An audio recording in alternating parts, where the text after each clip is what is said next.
Pa dobar dan ekipa i dobrodošli u naš novi video. Dobar dan. Danas je nekak malo čudno vrijeme. Da.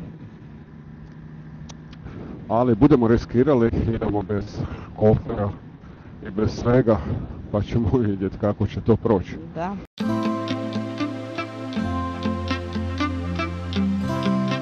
Pa se nadam da bude bilo ok. A blizu. Pa da, ovo je dosta blizu, nismo nikad tu bili, pa ajde, budemo vidjeli. Da. S obzirom da smo prošli vikend se dosta umorili s onim putem, jer nismo dugo vozili tako nekakve, nazovimo to, dugačke ture. Da. A tek je početak, vožnje i svega i odmah smo si malo velik zalogaj.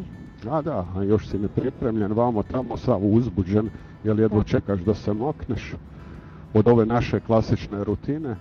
Ok, danas polako i smireno, nego dajte mi ne kaže, jesi bila dugo umorna nakon puta? Ma, još cijelu nedjelju sam dolazila k sebi. Malo mi je bilo već kad smo se vraćali iz Mađarske pa do granice. Ok, išli smo u jednom komadu, ali onda me krenulo dupe boliti, poludla sam. No, ali tak sam ja dok sam montirao video skužen po našem glasu. Znači, krenuli smo turbo entuzijastično i onda pred kraj super već osjetiš. Da. Da, osjetiš već po glasu. Umor. Umor, da. To je to. Ali dobro, ok, tak i tak smo nedjelju planirali se odmarati i doma uživati, to je tako. Ne, ok, ne kažem ništa, bilo je baš lijepo iskustvo i nemam šta reći. Pa jebe mu pa kako puše. Pa da, užas.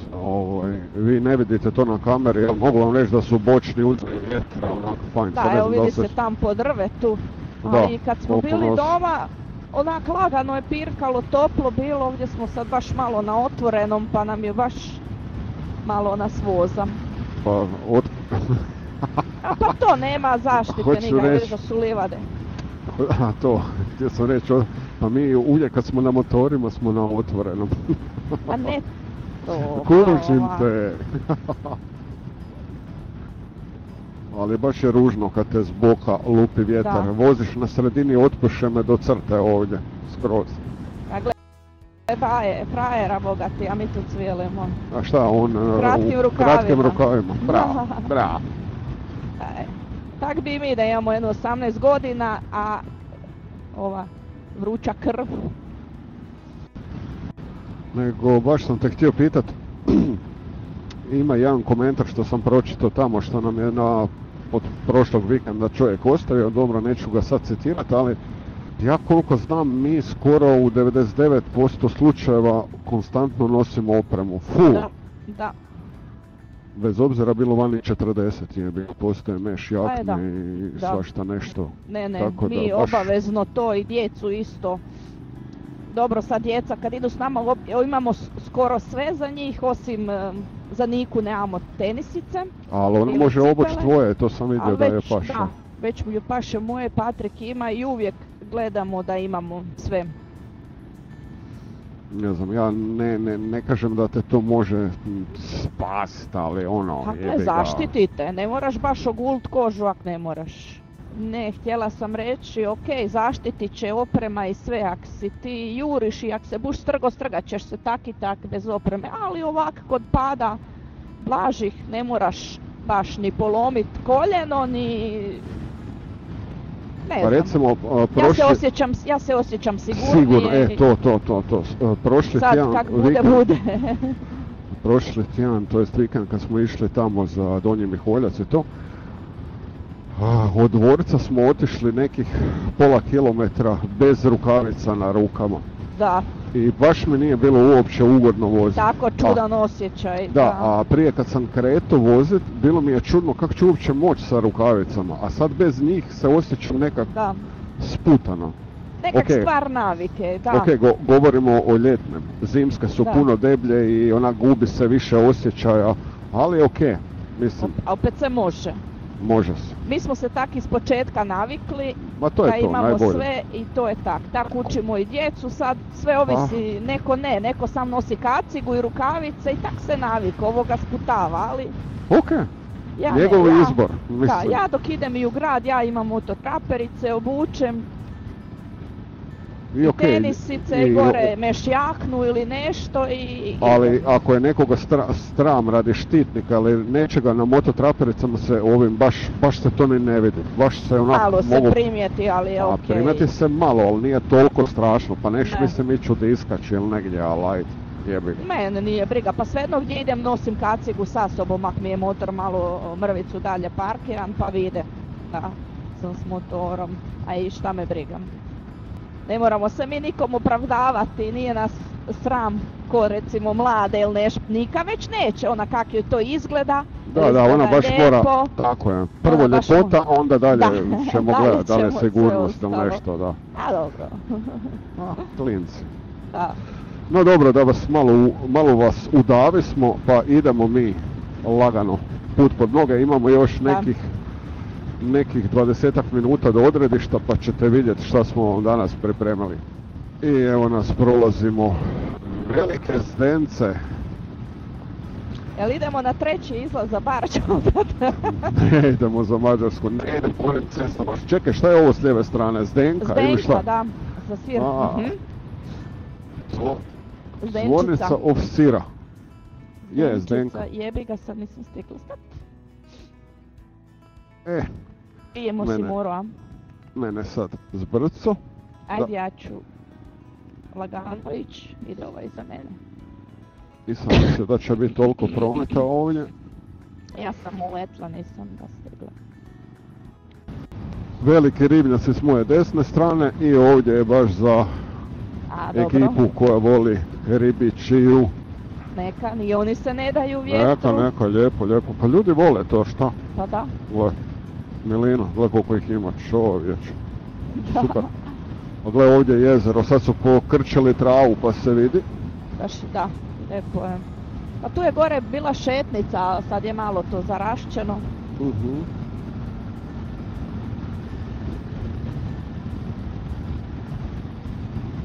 Ok, prolazimo Končanicu.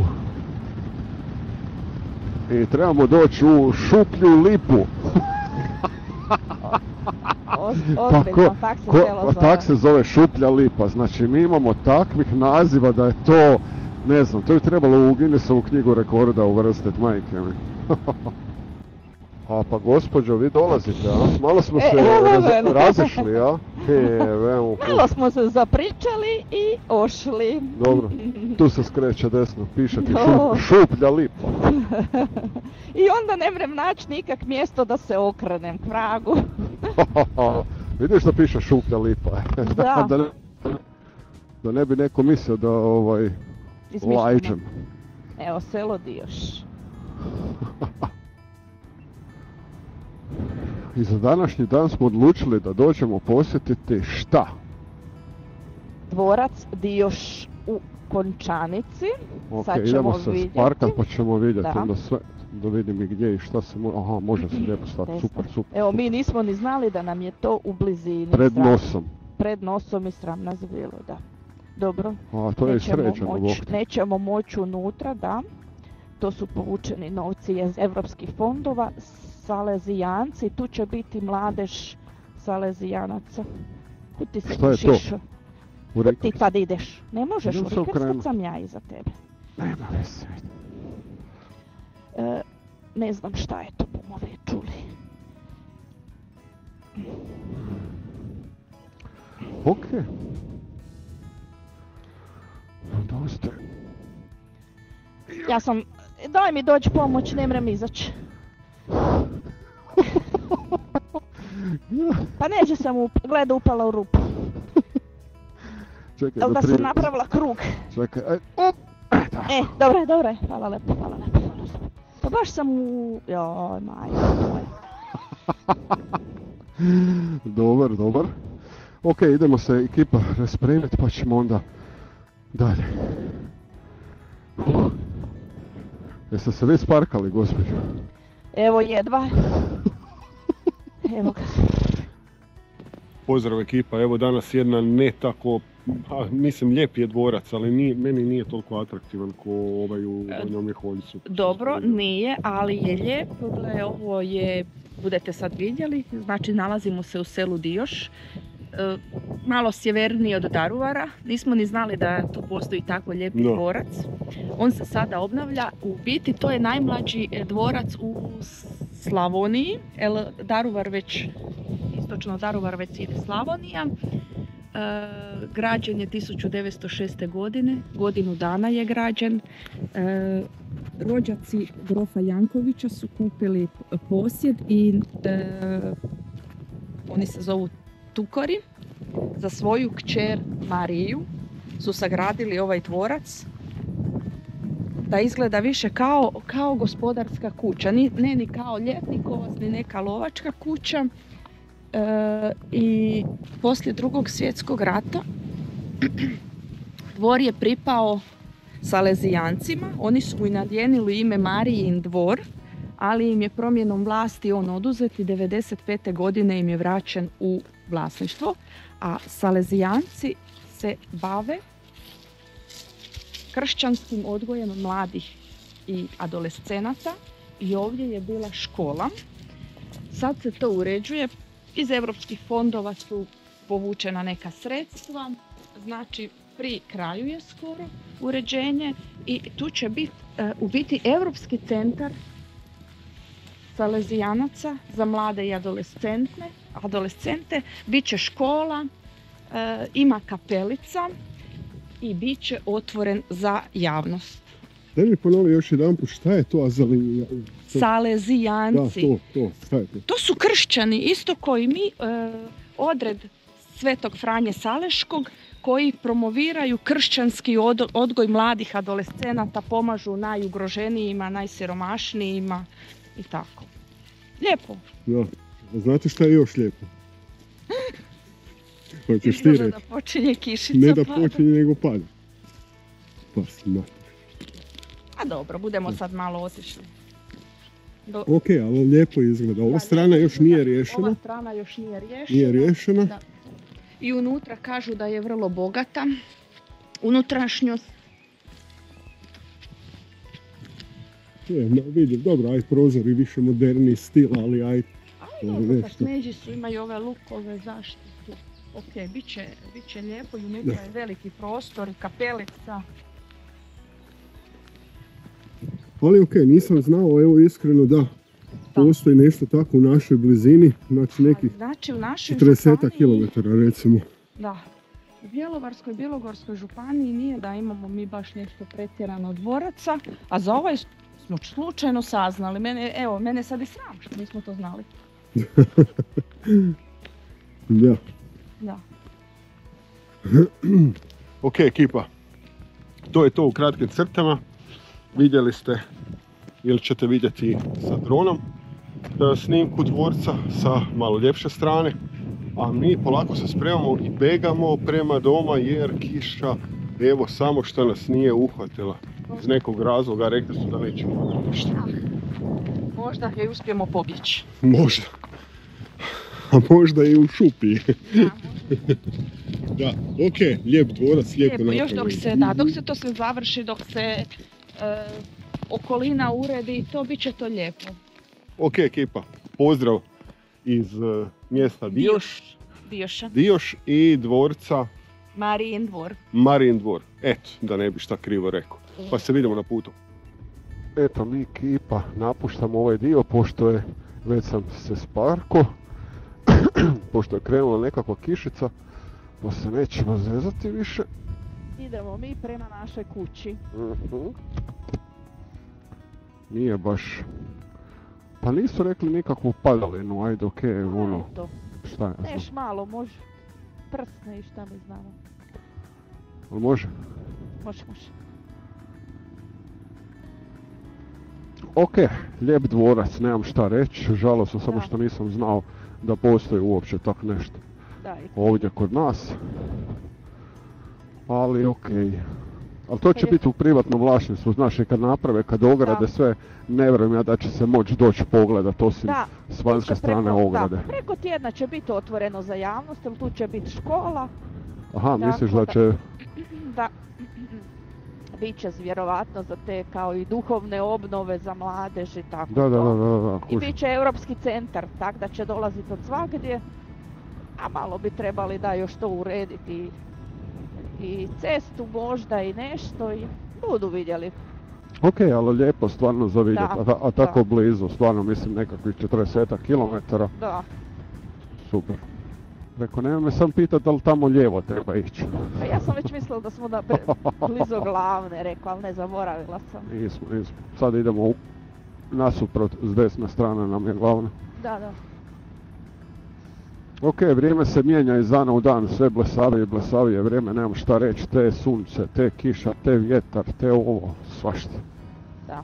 I naravno, prošli tjedan nosim hrpu kišne, vamo, tamo, sad ne ponesem ništa i sad ću pokisnut koliko miš dok. Da, ali sad sam kao blizu kući. Da, kao blizu, pa aj ne treba. Da. No. S obzirom da sad idemo lagano prema kući, kiša još nema, nešto par kapi, ali htio sam ti samo reći da nakon prošlog tjedna, to jest vikenda, ova cesta vrijedi svake kune. Nema veze što je plaćamo 5 Nema puta. veze. Zato Ko nam je nije, tak dobra. ko nije probao ono u Mađarskoj što smo mi probali, ne zna koliko su ove naše ceste dobre. Da. Ekipa, eto ovaj video će biti nešto, sad će svi reći hvala Bogu, kraći nego inače. Eto, upotpunili smo ovaj dan, obišli smo još jednu znamenitost koju nisam evo žalosno ni znao da postoji tu u našoj okolici i sad se vozimo kroz Bjelovar lagano do doma. Ovo se zove Cvjetna ulica, ali tako? Da, Cvjetna ulica. U stvari, ovo gdje prolazimo ima naziv Beverly Hills. Mislim da je sve jasno. Da. To mi u Bjelovaru zovemo Beverly Hills. A okej, gledaj šta. Tako da. Dobro, neću više dužiti. Pozdrav svima vama koji nas pratite i gledate i hvala što nas pratite i gledate i trpite naše Odvajate svoje vrijeme. naše budalaštine. Ali ako ikoga malo barem nasmijemo, eto, baš nam je drago, jebi ga. Ekipa, vidimo se u nekom drugom videu, u nekoj drugoj avanturi, a do tada lijep pozdrav i od mene i od Slađane.